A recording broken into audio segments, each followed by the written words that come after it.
എല്ലാവർക്കും ഉത്തരമറ്റിലെ പുതിയൊരു എപ്പിസോഡിലേക്ക് സ്വാഗതം. ആദ്യമായിട്ടാണ് നിങ്ങൾ ഈ ചാനൽ കാണുന്നതെങ്കിൽ ഒന്ന് സബ്സ്ക്രൈബ് ചെയ്ത് സപ്പോർട്ട് ചെയ്യുക. അപ്പോൾ ആദ്യം തന്നെ നയനയും ദേവേനെയാണ് കേട്ടോ കാണിക്കുക. അപ്പോൾ കിച്ചണിൽ ഹെൽപ്പൊക്കെ ചെയ്യുന്നുണ്ട് നയന ക്ലീനിങ്ങിനൊക്കെ. ഇതൊക്കെ കഴിഞ്ഞതിന് ശേഷം ദേവേനെ വന്ന് നയനയോട് ചോദിക്കുകയാണ്, നാളെ നവ്യയെ പ്രസവത്തിന് വിളിച്ചുകൊണ്ട് പോവുകയല്ലേ, എൻ്റെ മരുമോൾ എന്നാണ് ഇങ്ങനെയുള്ള വിശേഷങ്ങളൊക്കെ അറിയിക്കുക എന്നൊക്കെ ഇങ്ങനെ ചോദിക്കുന്നുണ്ട് കേട്ടോ. അപ്പോഴത്തേക്കും നയനയൊന്നും മിണ്ടാതെ നിൽക്കുകയാണ്. അപ്പോൾ ദേവേനെ ചോദിക്കുന്നുണ്ട്, എന്താണ് നീ ഈ കാര്യം പറയുമ്പോൾ ഒന്നും മിണ്ടാതെ നിൽക്കുന്നത് എന്നൊക്കെ ഇങ്ങനെ ചോദിക്കുകയാണ് കേട്ടോ. ഞാനെന്ത് പറയാനമ്മേ, ഈ കാര്യമൊക്കെ അതൊക്കെ നടക്കേണ്ട സമയത്ത് ഇങ്ങനെ നടക്കും എന്നൊക്കെ ഇങ്ങനെ പറയുന്നുണ്ട്. അപ്പോൾ ദേവേനി പറയാണ്, ഇതിപ്പം തന്നെയാണ് നടക്കേണ്ട സമയം, അതാ ഞാനും പറഞ്ഞത്, നടക്കേണ്ട സമയത്ത് തന്നെയാണ് നടക്കേണ്ടതെന്നൊക്കെ ഇങ്ങനെ പറയുന്നുണ്ട് കേട്ടോ. അപ്പോൾ നയന പറയുന്നുണ്ട്, എൻ്റെ കല്യാണം കഴിഞ്ഞിട്ട് 1 വർഷം ആവാൻ പോകണം, അമ്മ എപ്പോഴാണ് എന്നോട് ഇത്രയും സ്നേഹമായിട്ട് പെരുമാറിയിട്ടുള്ള എന്നൊക്കെ ഇങ്ങനെ ചോദിക്കുന്നുണ്ട്. അപ്പോൾ പറയാം, അതും ഇതുമായിട്ട് എന്താ ബന്ധമുള്ളതെന്നൊക്കെ ചോദിക്കുമ്പോൾ നയന പറയുന്നുണ്ട്, ബന്ധമുണ്ടമ്മേ, എനിക്കതുകൊണ്ട് അമ്മയുടെ സ്നേഹം ഇതുപോലെ കുറേ നാളും കൂടെ അനുഭവിക്കണമെന്നുണ്ട്, അതുകൊണ്ട് അതൊക്കെ കഴിഞ്ഞിട്ട് മതി എനിക്ക് സ്നേഹിക്കാൻ ഒരു കുഞ്ഞെന്നൊക്കെ ഇങ്ങനെ പറയാണ് കേട്ടോ. അപ്പോഴത്തേക്കും ദേവേനി പറയുന്നുണ്ട്, അത് കൊള്ളാമല്ലോ, ഇങ്ങനെ ഒരു മരുമോൾ ആദ്യമായിട്ടായിരിക്കും പറയുന്നതെന്നൊക്കെ ഇങ്ങനെ പറയുന്നുണ്ട്. എന്നിട്ട് ദേവേനി ചോദിക്കുന്നുണ്ട്, ഇനി ആദർശ് നീ കൂടെ തീരുമാനിച്ചിട്ടുണ്ടോ ഇനി കുഞ്ഞൊക്കെ വേണ്ടാന്ന് ഇപ്പോഴൊന്നും എന്നൊക്കെ ഇങ്ങനെ ചോദിക്കുകയാണ് കേട്ടോ. അപ്പോൾ പറയാനുണ്ട്, ഇല്ല അങ്ങനെയൊന്നും ഞങ്ങൾ തീരുമാനിച്ചിട്ടില്ല, ഞാൻ തീരുമാനിച്ചിട്ടില്ല, ഇനി ആദർശേട്ടൻ ഇങ്ങനെ തീരുമാനിച്ചിട്ടുണ്ടോ എന്ന് എനിക്കറിയില്ല എന്നൊക്കെ ഇങ്ങനെ പറയുന്നുണ്ട്. അപ്പോൾ പറയാണ്, എന്തായാലും ആദർശിനോട് ഇതിനെക്കുറിച്ച് വിശദമായിട്ട് സംസാരിക്കണമെന്നൊക്കെ ഇങ്ങനെ ദേവേനി പറയുന്നുണ്ട് കേട്ടോ. അപ്പോൾ എനിക്ക് ഇഷ്ടമില്ലാത്ത മരുമോൾ ഉടനെ വിശേഷം അറിയിക്കണമെന്ന് എങ്ങനെയാണ് മോനോട് ചെന്ന് പറയാമെന്നൊക്കെ ഇങ്ങനെ നയനയും ചോദിക്കുന്നുണ്ട്. എന്നിട്ട് ദേവേനി പറയുന്നുണ്ട്, അന്ന് ഫംഗ്ഷന് പോയപ്പോൾ ഗ്രേസിയെ നീ കണ്ടതല്ലേ, അവൾ ഗൈനക്കോളജിസ്റ്റാണ്, അപ്പോൾ അന്ന് ചെന്ന് കാണാനൊക്കെ പറഞ്ഞതല്ലേ, അത് എന്തായാലും നിങ്ങൾ പോയി കാണണമെന്നൊക്കെ ഇങ്ങനെ പറയുകയാണ്. ദേവേനി പറയുന്നുണ്ട്, എന്തായാലും എത്രയും പെട്ടെന്ന് എല്ലാവരും ആഗ്രഹിക്കുന്ന പോലെ കാര്യങ്ങളൊക്കെ നടന്നേ പറ്റുള്ളൂ എന്നൊക്കെ ഇങ്ങനെ പറയുന്നുണ്ട്.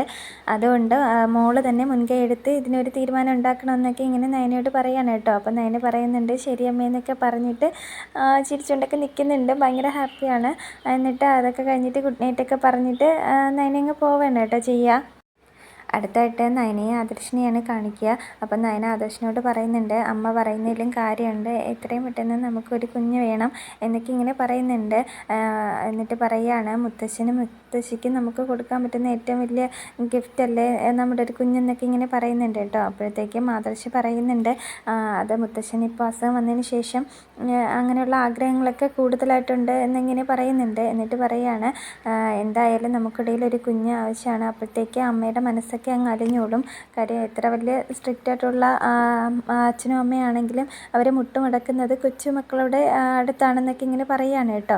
അപ്പം ഇതിനെക്കുറിച്ചൊക്കെ സംസാരിക്കുന്നുണ്ട്. എന്നിട്ട് പറയുകയാണ്, ഡോക്ടറെ കാണുന്ന കാര്യമൊക്കെ ഇങ്ങനെ മുത്തശ്ശിയൊക്കെ പറയുന്നുണ്ട് എന്നൊക്കെ പറയുകയാണ്. അപ്പോൾ ആദർശ് പറയുന്നുണ്ട്, എന്തായാലും എത്രയും പെട്ടെന്ന് പോവാം എന്നൊക്കെ ഇങ്ങനെ പറയുകയാണ്.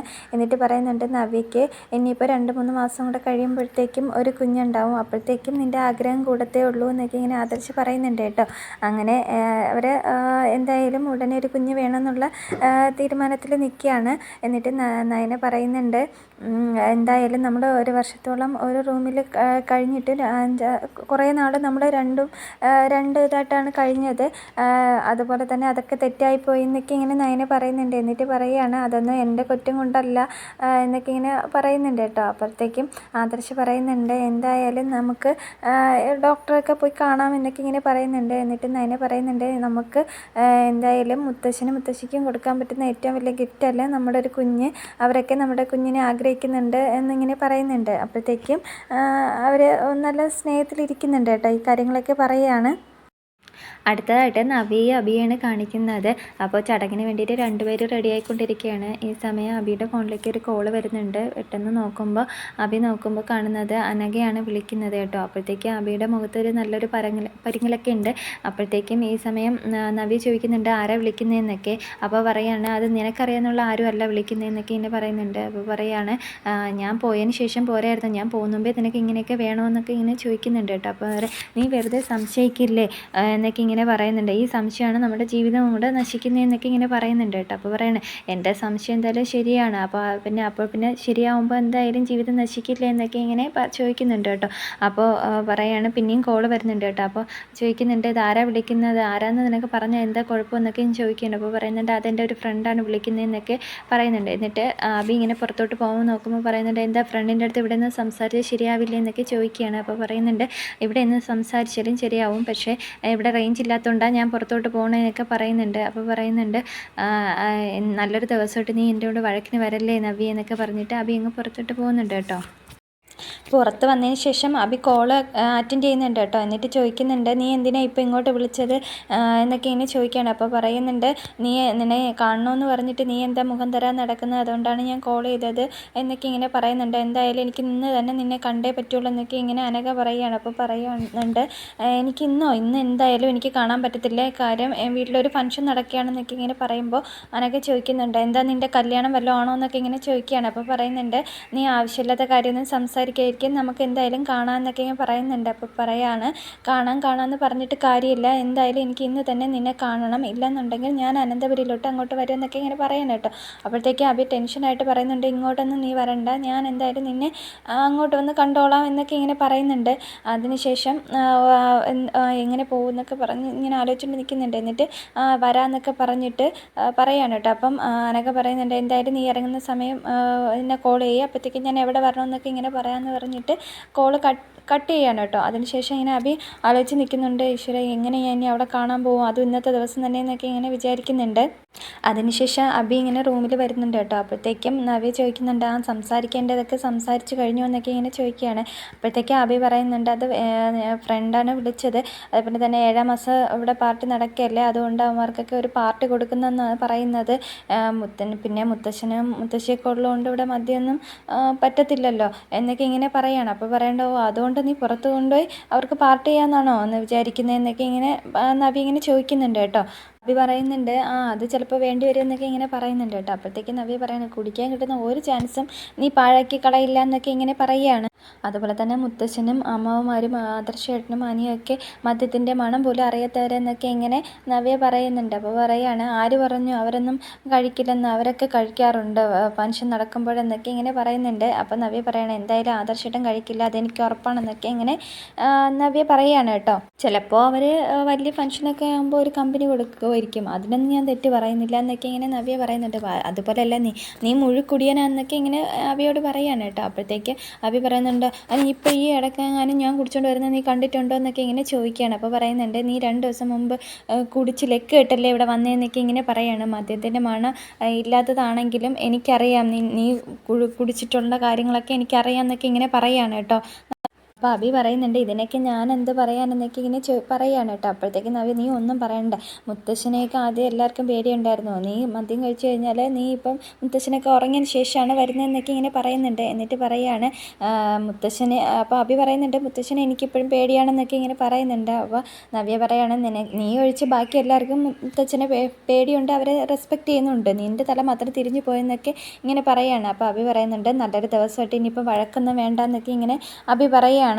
എന്നിട്ട് അബി പറയുന്നുണ്ട്, എന്തായാലും ചടങ്ങ് തുടങ്ങുന്ന മുമ്പ് ഞാനൊന്ന് പുറത്ത് പോയിട്ട് വരാമെന്നൊക്കെ ഇങ്ങനെ പറയുകയാണ്. അപ്പോഴത്തേക്കും നവ്യ ചോദിക്കുകയാണ്, നീ എന്തിനാണ് ഇപ്പോൾ പുറത്ത് പോകണത് എന്നിങ്ങനെ ചോദിക്കുന്നുണ്ട് കേട്ടോ. അപ്പോൾ പറയുകയാണ്, അല്ല എൻ്റെ ഭാര്യയ്ക്ക് കുറച്ച് മുല്ലപ്പൂ വാങ്ങാനെന്നൊക്കെ ഇങ്ങനെ അബി പറയുകയാണ്, എന്തായാലും നീ മുല്ലപ്പൂവൊക്കെ ചൂടി നല്ല സുന്ദരിയായിട്ട് നിൽക്കണമെന്നൊക്കെ ഇങ്ങനെ പറയുന്നുണ്ട് കേട്ടോ. എന്നിട്ട് പറയുകയാണ്, എന്തായാലും അനിയത്തി വാങ്ങിച്ച് തന്ന സാരിയാണെങ്കിൽ ഇതിൽ നീ നല്ല സുന്ദരിയായിട്ടുണ്ടെന്നൊക്കെ ഇങ്ങനെ ചുമ്മാ ഇങ്ങനെ നവ്യ ഇങ്ങനെ തട്ടി പൊക്കുന്നുണ്ട് കേട്ടോ. എന്നിട്ട് പറയുകയാണ്, അതുകൊണ്ട് എന്തായാലും ഞാൻ നിനക്ക് സമ്മാനമൊന്നും വാങ്ങി തന്നില്ല എന്നുള്ള പരാതിയും തീരും, അതുകൊണ്ട് ഞാൻ പോയി വാങ്ങിയിട്ട് വരാമെന്നൊക്കെ ഇങ്ങനെ പറയുന്നുണ്ട് കേട്ടോ.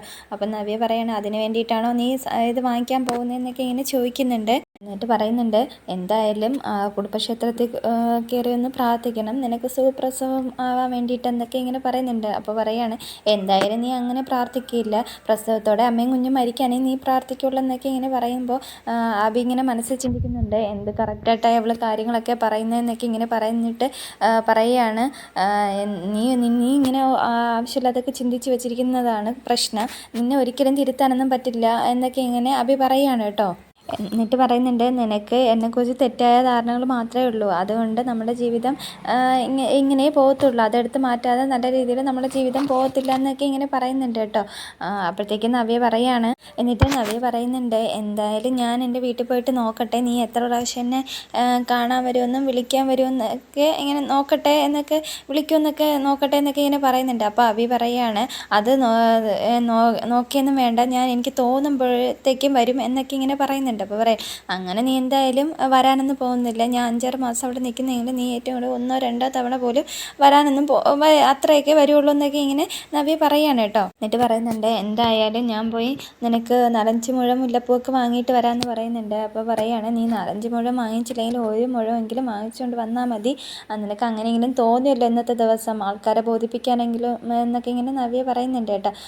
എന്നിട്ട് ശരി ഞാൻ വാങ്ങിയിട്ട് വരാമെന്നൊക്കെ പറഞ്ഞിട്ട് അഭി അങ്ങ് പോവുകയാണ് ചെയ്യുക.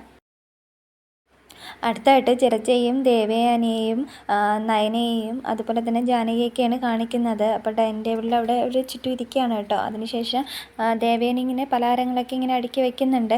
അപ്പോൾ ജലജ പറയുകയാണ്, ഇഷ്ടപ്പെട്ട പലഹാരങ്ങളൊക്കെ ഉണ്ടാക്കി വെച്ചിട്ടുണ്ട്, ഇതൊക്കെ അവിടെ ചെല്ലുമ്പോൾ അവൾക്ക് കിട്ടിയാലായി എന്നൊക്കെ ഇങ്ങനെ നയനയോട് ഇങ്ങനെ പറയാണ് കേട്ടോ. അപ്പോൾ നയന പറയുന്നുണ്ട്, എന്തിനാ ഇങ്ങനെയൊക്കെ പറയുന്നത്, എൻ്റെ അമ്മ ഇങ്ങനെയുള്ള പലഹാരങ്ങളൊക്കെ ഉണ്ടാക്കാൻ വേണ്ടിയിട്ട് ഒട്ടും പിന്നിലല്ല, ഞങ്ങൾ ചെല്ലാത്തതിൻ്റെ പാടേ ഉള്ളൂ അമ്മയ്ക്ക് എന്നൊക്കെ ഇങ്ങനെ പറയുന്നുണ്ട്. അപ്പോൾ ജാനകി പറയുകയാണ്, എങ്കിൽ പിന്നെ നീയും ചെല്ലെന്നൊക്കെ ഇങ്ങനെ പറയുന്നുണ്ട്. അപ്പോൾ നയന പറയുകയാണ്, എനിക്ക് 2 ദിവസം പോയി നിൽക്കണമെന്നൊക്കെ ഉണ്ട്, പക്ഷേ ഇവിടെയുള്ളവർക്ക് ഇഷ്ടമില്ലല്ലോ എന്നൊക്കെ ഇങ്ങനെ പറയുകയാണ്. അപ്പോൾ ദേവയാനി പറയുന്നുണ്ട്, എനിക്കൊരു ഇഷ്ടക്കുറവൊന്നുമില്ല, പിന്നെ ആദർശിൻ്റെ കാര്യം ആലോചിക്കുമ്പോഴാണ് എന്നൊക്കെ ഇങ്ങനെ പറയുകയാണ് കേട്ടോ. അപ്പോഴത്തേക്കും ജലജ പറയുന്നുണ്ട്, എവളെ ദുർമന്ത്രവാദം ചെയ്ത് ആദർശിനെ മയക്കി വെച്ചിരിക്കുകയാണ് എന്നൊക്കെ ഇങ്ങനെ പറയുമ്പോൾ നയന പറയുകയാണ്, ഞാൻ ദുർമന്ത്രവാദം ചെയ്തിട്ടൊന്നുമല്ല ആദർശിൻ്റെ മനസ്സിൽ ഇടം നേടിയത്, ഞാൻ സ്നേഹത്തിലൂടെയാണ്, അല്ലാതെ ദുർമന്ത്രവാദം ചെയ്തെന്ന് വെച്ചിട്ട് ആരെയും സ്നേഹിക്കാനൊന്നും പോകുന്നില്ല എന്നൊക്കെ ഇങ്ങനെ നയന പറയുകയാണ്. ഇതൊക്കെ പറഞ്ഞുകൊണ്ട് നിൽക്കുന്ന സമയത്തേക്കാണ് അഭി പുറത്തോട്ട് പോകാൻ വേണ്ടിയിട്ട് ഇറങ്ങി വരുന്നത് കേട്ടോ. അപ്പോഴത്തേക്കും ദേവയാനി കാണുന്നുണ്ട്. എന്നിട്ട് ചോദിക്കുകയാണ്, നീ ഈ സമയത്ത് എവിടെ പോവാന്നൊക്കെ. അപ്പോൾ പറയാണ്, അത് നവ്യയ്ക്ക് കുറച്ച് മുല്ലപ്പൂ വാങ്ങിക്കാൻ വേണ്ടി പോവുകയാണെന്ന് പറയുന്നുണ്ട്. അപ്പോൾ ജാനകി പറയുകയാണ്, അത് ഇന്നലെ വാങ്ങിച്ച് വെക്കേണ്ടതല്ലേ, ഇതിനിപ്പോൾ ഇപ്പോഴാണോ വാങ്ങിക്കാമെന്നൊക്കെ ഇങ്ങനെ പറയുകയാണ് കേട്ടോ. അപ്പോഴത്തേക്കും അഭി പറയുന്നുണ്ട്, അല്ല ഇപ്പോഴത്തെ ആകുമ്പോൾ നല്ല ഫ്രഷ് ആയിട്ട് വാങ്ങിക്കാമല്ലോ എന്നൊക്കെ ഇങ്ങനെ പറയുന്നുണ്ട്. ദേവയാനി പറയുന്നുണ്ട്, എന്തായാലും പോകുന്നതൊക്കെ കൊള്ളാം, എവിടെ അച്ഛനും അമ്മയും വരുന്ന സമയത്തേക്ക് നീ ഇവിടെ ഉണ്ടാവണം എന്നൊക്കെ ഇങ്ങനെ പറയുന്നുണ്ട്. അപ്പോഴത്തേക്കും ജലജ പറയുന്നുണ്ട്, ഇത്തിരി വാടിയ പൂവായാലും ഒരു കുഴപ്പമില്ല, വാടിയ ഭാര്യയ്ക്ക് വാടിയ പൂവ് തന്നെയാണ് നല്ലതെന്നൊക്കെ ഇങ്ങനെ പറയുന്നുണ്ട്. അപ്പോൾ നയന പറയുകയാണ്, എന്നെ പൂവില്ലെങ്കിലും എൻ്റെ ചേച്ചിക്ക് ഒരു കുഴപ്പമില്ല എന്നൊക്കെ ഇങ്ങനെ പറയുകയാണ് കേട്ടോ. ഈ സമയത്ത് ഭർത്താവിൻ്റെ സ്നേഹമാണ് ആവശ്യം എന്നൊക്കെ ഇങ്ങനെ നയന പറയുകയാണ്. അപ്പോഴത്തേക്കും ജലജ പറയുന്നുണ്ട്, എടാ നീ എങ്കിൽ അവിടെ മുല്ലപ്പൂ വാങ്ങിക്കാൻ പോകുമ്പോൾ ഏതെങ്കിലും കടയിൽ 2 കിലോ സ്നേഹം കിട്ടുമെങ്കിൽ വാങ്ങിച്ചുകൊണ്ട് വന്നിട്ട് നിൻ്റെ ഭാര്യയ്ക്ക് കൊണ്ട് കൊടുക്കുന്നൊക്കെ ഇങ്ങനെ പറയാണ് കേട്ടോ. അപ്പോഴത്തേക്കും നയന പറയുന്നുണ്ട്, എന്തായാലും അതൊക്കെ പറ്റും, അല്ലാതെ മനസ്സിനകത്ത് ഇത് ഒരിക്കലും വരില്ല എന്നൊക്കെ ഇങ്ങനെ നയന പറയുന്നുണ്ട്. അപ്പോൾ ജലജ പറയണോ, അയ്യോ നിന്നെയൊക്കെ സ്നേഹിച്ച് കൊടുത്താലും മതി എന്നൊക്കെ ഇങ്ങനെ പറയുന്നുണ്ട് കേട്ടോ. എന്നിട്ട് അഭി പറയുന്നുണ്ട്, എന്തായാലും ഞാൻ പോയി മുല്ലപ്പൂ വാങ്ങിയിട്ട് വരാമെന്നൊക്കെ ഇങ്ങനെ പറഞ്ഞിട്ട് അഭി അങ്ങ് പോവുകയാണ് കേട്ടോ. അപ്പോഴത്തേക്കും ജലജ മനസ്സിൽ വിചാരിക്കുന്നുണ്ട്, എവൻ ഇന്ന് എന്ത് പറ്റി, ഒരിക്കലും എവൻ ഇങ്ങനെ മുല്ലപ്പൂ വാങ്ങിക്കാൻ വേണ്ടി പോകേണ്ടതല്ലല്ലോ എന്നൊക്കെ ഇങ്ങനെ മനസ്സിൽ ചിന്തിക്കുന്നുണ്ട് കേട്ടോ. അടുത്തായിട്ട് അഭി നേരെ വരുന്നത് അനയെ കാണാനാണ് കേട്ടോ. അനഘ ഇങ്ങനെ അഭിയെ നോക്കി വെയിറ്റ് ചെയ്ത് നിൽക്കുന്നുണ്ട്. അപ്പോഴത്തേക്കും അഭി വന്നിട്ട് വരികയാണ് കേട്ടോ. അഭി ഇങ്ങനെ ടെൻഷൻ അടിച്ചൊക്കെ വരികയാണ്. അപ്പോൾ അഭിയെ കാണുമ്പോഴത്തേക്കും അനയ്ക്ക് വളരെ സന്തോഷമാവുകയും ചെയ്യുന്നത്. എന്നിട്ട് അനഘ പറയുന്നുണ്ട്, നിനക്ക് ഒരു മാറ്റവും ഇല്ലല്ലോ, നീ പഴയതിനെക്കാട്ടിയും ചെറുപ്പമായിട്ടുണ്ടെന്നൊക്കെ ഇങ്ങനെ പറയാണ് കേട്ടോ. അപ്പോഴത്തേക്കും അഭി പറയുന്നുണ്ട്, നിനക്കും ഒരു മാറ്റവും ഇല്ല എന്നൊക്കെ ഇങ്ങനെ പറയുന്നുണ്ട്, ഇല്ല എനിക്ക് മാറ്റമുണ്ട്, ഒരമ്മ അതിൻ്റെ മാറ്റമുണ്ടെന്നൊക്കെ ഇങ്ങനെ അനഘ പറയുകയാണ്.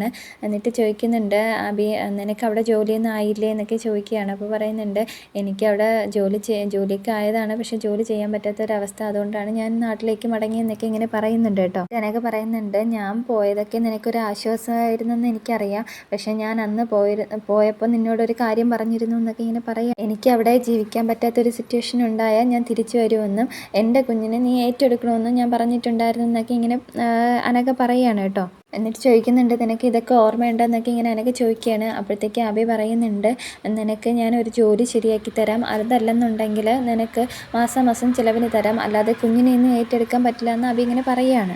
അനഘ പറയുന്നുണ്ട് എന്തായാലും നീ ഏറ്റെടുത്തേ പറ്റുള്ളൂ, കാരണം ജോലി ചെയ്ത് ഒരു കുഞ്ഞിനെ നോക്കാൻ പറ്റുന്ന ഒരവസ്ഥയിലൊന്നും അല്ല ഞാനിപ്പോൾ എന്നിങ്ങനെ പറയുന്നുണ്ട്. അപ്പോൾ പറയാം അതെന്താ അങ്ങനെയെന്നൊക്കെ ചോദിക്കുമ്പോൾ പറയുന്നുണ്ട് അതൊന്നും എനിക്കിപ്പോൾ നിന്നോട് പറയാൻ പറ്റില്ല എന്നൊക്കെ ഇങ്ങനെ അനഘ പറയുകയാണ്. അനഘ പറയുന്നുണ്ട് എന്നെ നീ നിൻ്റെ ജീവിതത്തിലേക്ക് ക്ഷണിക്കണമെന്നൊന്നും ഞാൻ പറയില്ല, പക്ഷേ എൻ്റെ മോൾക്ക് നീ അഭയം കൊടുത്തേ പറ്റുള്ളൂ എന്നിങ്ങനെ അനഘ തറപ്പിച്ച് പറയുകയാണ് കേട്ടോ. അപ്പോൾ അഭി പറയുന്നുണ്ട് ഇതൊന്നും നടക്കാത്ത കാര്യങ്ങളാണെന്നൊക്കെ. അപ്പോൾ അനഘ പറയുകയാണ് അതെന്താ നടക്കാത്തത്, നിൻ്റെ കല്യാണം കഴിഞ്ഞില്ലെന്നല്ലേ നീ പറഞ്ഞത്, പിന്നെ എന്താ കുഴപ്പമെന്നൊക്കെ ഇങ്ങനെ അനഘ ചോദിക്കുന്നുണ്ട് കേട്ടോ. ഇങ്ങനെ അനഘ ചോദിക്കുന്നുണ്ട് അല്ല നിൻ്റെ വീട്ടിൽ ഇന്നൊരു ഫംഗ്ഷൻ നടക്കുന്നതെന്ന് പറഞ്ഞ് അത് നിൻ്റെ എൻഗേജ്മെൻറ്റ് വല്ലതും ആണോ എന്നൊക്കെ ഇങ്ങനെ ചോദിക്കുന്നുണ്ട്. അപ്പോഴത്തേക്ക് അഭി ഇങ്ങനെ പരിങ്ങുന്നുണ്ട് കേട്ടോ. അപ്പോഴത്തേക്ക് പറയുന്നുണ്ട് അല്ല അത് എൻ്റെ വീട്ടിലോട്ട് കുറച്ച് ചിലരാൾ വരുന്നുണ്ട് എന്നിങ്ങനെ പറയുന്നുണ്ട്.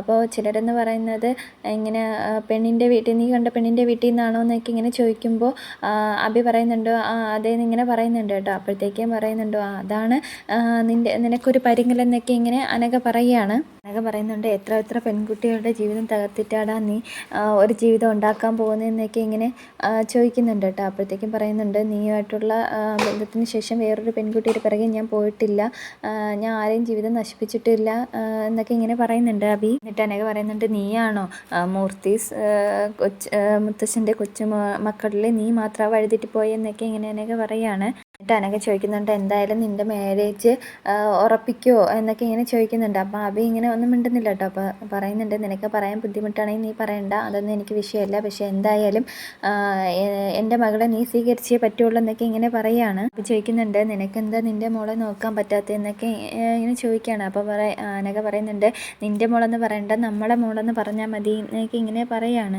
ഒരിക്കൽ നീ പറഞ്ഞായിരുന്നു നിൻ്റെ കുഞ്ഞല്ല എന്ന് പറഞ്ഞായിരുന്നു, പക്ഷേ ഇനി നീ അത് ആവർത്തിക്കുകയാണെങ്കിൽ അത് ഞാൻ പ്രൂവ് ചെയ്യാന്നൊക്കെ ഇങ്ങനെ അനഘ പറയുന്നുണ്ട് കേട്ടോ. അപ്പോഴത്തേക്കും പറയുകയാണ് അതിൻ്റെ ഒന്നും ആവശ്യമില്ല എന്നിങ്ങനെ പറയുന്നുണ്ട്. എന്നിട്ട് അനഘ ചോദിക്കുന്നുണ്ട് കേട്ടോ നീ എന്താ ഇതൊരിക്കലും നമ്മുടെ മോളെ പേരൊന്നും ചോദിക്കാത്തതെന്ന് ചോദിക്കുമ്പോൾ ചോദിക്കുകയാണ് എന്താ നമ്മുടെ പേരെന്ന് ചോദിക്കുന്നുണ്ട്. അപ്പോൾ പറയുകയാണ് നീ ഇനിയിപ്പോൾ ചോദിച്ചിട്ടും വലിയ കാര്യമൊന്നുമില്ല, എന്നാലും പറയാം, ചാന്ദിനി എന്നാണ് നമ്മുടെ സ്നേഹത്തിൽ ചന്തു എന്ന് വിളിക്കും എന്നൊക്കെ ഇങ്ങനെ പറയുന്നുണ്ട്.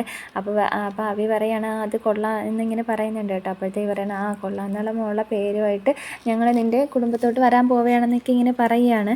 അപ്പോൾ ഈ സമയം അഭി അങ്ങ് ഞെട്ടുന്നുണ്ട് കേട്ടോ. എന്നിട്ട് അങ്ങ് ഭയങ്കരമായിട്ട് ടെൻഷൻ ആവുകയാണ് ചെയ്യുന്നത്. എന്നിട്ട് അനഘ പറയുന്നുണ്ട് ഇത് പറഞ്ഞപ്പോൾ നീ അങ്ങ് ഞെട്ടിയല്ലോ, എന്തായാലും ഇങ്ങനെ ഒരു സന്ദർഭം ഉണ്ടാവാതിരിക്കാനാണ് ഞാൻ നിന്നോട് പറഞ്ഞത്, എൻ്റെ മോളെ നീ ഏറ്റെടുക്കണമെന്ന് പറഞ്ഞെന്നൊക്കെ ഇങ്ങനെ പറയുകയാണ്. അപ്പോൾ അഭി പറയുന്നുണ്ട് ഞാൻ എന്ത് പറഞ്ഞാൽ നിൻ്റെ മോളെ ഞാൻ അങ്ങോട്ട് തറവാട്ടിലേക്ക് കൊണ്ടുപോവേണ്ടതെന്നൊക്കെ ഇങ്ങനെ ചോദിക്കുകയാണ്. അപ്പോൾ പറയാണ് അതൊന്നും എനിക്കറിയണ്ട, എൻ്റെ മോള് അനന്തപുരിയിലാണ്, അവിടെയാണ് വളരേണ്ടതെന്നൊക്കെ ഇങ്ങനെ അനഘ പറയാണ് കേട്ടോ. എന്നിട്ട് അഭി ചോദിക്കുന്നുണ്ട് മോളടുത്ത് നീ അച്ഛൻ്റെ പേരൊക്കെ പറഞ്ഞിട്ടുണ്ടോ എന്നൊക്കെ ഇങ്ങനെ ചോദിക്കുകയാണ്. അപ്പോൾ പറയുന്നുണ്ട് ഇതുവരെക്കിട്ട് അച്ഛൻ മോളെ അംഗീകരിക്കാത്തതുകൊണ്ട് ഞാൻ അച്ഛൻ്റെ പേരൊന്നും പറഞ്ഞിട്ടില്ല, പക്ഷേ ഇനി എന്തായാലും ഇനി പറയാതിരിക്കാൻ പറ്റില്ല എന്നൊക്കെ പറയാണ്. എന്നിട്ട് അഭി പറയുന്നുണ്ട് നീ എടുത്തു ചാടി ഒരു തീരുമാനം എടുക്കണ്ട, എനിക്ക് ആലോചിക്കാൻ കുറച്ച് സമയം വേണമെന്നൊക്കെ ഇങ്ങനെ പറയുന്നുണ്ട്. അപ്പോൾ പറയാണ് നിൻ്റെ കല്യാണത്തിന് മുമ്പെങ്കിലും നീ ആലോചിച്ച് തീരുമോ, ഇല്ലെന്നുണ്ടെങ്കിൽ കല്യാണത്തിന് ആ പന്തലിലേക്ക് ഞാൻ എൻ്റെ മോളെയും കൊണ്ടുവരുമെന്നൊക്കെ ഇങ്ങനെ പറയുന്നുണ്ട് കേട്ടോ. അപ്പോഴത്തേക്ക് ഇതൊക്കെ കേൾക്കുമ്പോൾ അഭിക്ക് അങ്ങ് ഭയങ്കരമായിട്ട് ടെൻഷൻ ആവുകയാണ് ചെയ്യുക. അങ്ങനെയൊക്കെ ഞാൻ വന്നു കഴിഞ്ഞാൽ അത് നിൻ്റെ മുത്തശ്ശനും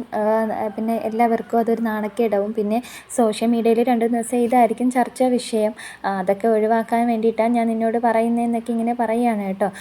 അതുപോലെ തന്നെ പുറകെ നടന്ന് സ്നേഹിച്ചിട്ട് ആ പെൺകുട്ടിക്ക് ഒരു അപകടം വരുമ്പോൾ നീ കൈയൊഴിയല്ല ചെയ്യേണ്ടത്, അത് ചേർത്ത് നിർത്തുകയാണ് ചെയ്യുന്നത്, അതാണ് ഒരു ആൺകുട്ടി എന്നൊക്കെ ഇങ്ങനെ പറയുന്നുണ്ട് കേട്ടോ. അപ്പോഴത്തേക്കും അഭി ചോദിക്കുന്നുണ്ട് നിനക്ക് അതിന് ഇപ്പം എന്ത് അപകടം ഉണ്ടായെന്നൊക്കെ ഇങ്ങനെ ചോദിക്കുകയാണ്. അപ്പോഴത്തേക്കും പറയുന്നുണ്ട് അനഘ എന്തായാലും ഇനിയിപ്പോൾ അത് നിന്നോട് ഞാൻ മറച്ചു വെച്ചിട്ടൊരു കാര്യമില്ല, എനിക്ക് അതിനെക്കുറിച്ച് പറയാനുണ്ട്, ഒരുപാട് പറയാനുണ്ടെന്നൊക്കെ ഇങ്ങനെ പറയുന്നുണ്ട്. അപ്പോഴത്തേക്കും അഭി പറയാണ് അതിനുള്ള സമയമൊന്നുമില്ല എനിക്കിപ്പോൾ എന്നിങ്ങനെ പറയുന്നുണ്ട്. അപ്പോൾ പറയുന്നത് എന്തായാലും എനിക്ക് പറയാനുള്ളത് മുഴുവനും നീ കേട്ടിട്ട് പോയാൽ മതി, എനിക്ക് ഒരുപാട് സമയമുണ്ട്, അതുവരെ ബാക്കിയുള്ളവർ നിന്നെ അവിടെ കാത്തിരുന്നോട്ടെ എന്നൊക്കെ ഇങ്ങനെ അനഘ പറയാണ് കേട്ടോ. അപ്പോഴത്തേക്കും അഭി അങ്ങനെ ഭയങ്കരമായിട്ട് ടെൻഷൻ അടിച്ച് നിൽക്കുന്നതാണ് കാണിക്കുക. അതോടെ ഇന്നത്തെ എപ്പിസോഡ് അവസാനിക്കുകയാണ് ചെയ്യുന്നത് കേട്ടോ. അപ്പോൾ താങ്ക് യു ഫോർ വാച്ചിങ്.